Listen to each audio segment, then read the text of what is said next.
देर होगी चलते।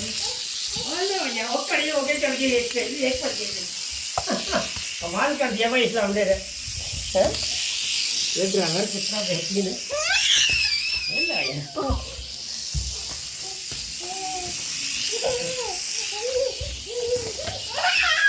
हाँ, देख देख देख देख देख।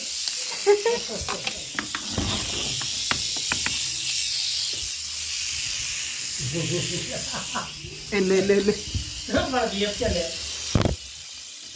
मर गया। मेरे काम हो गई पड़ी कर हो गए डाउन। हो गया।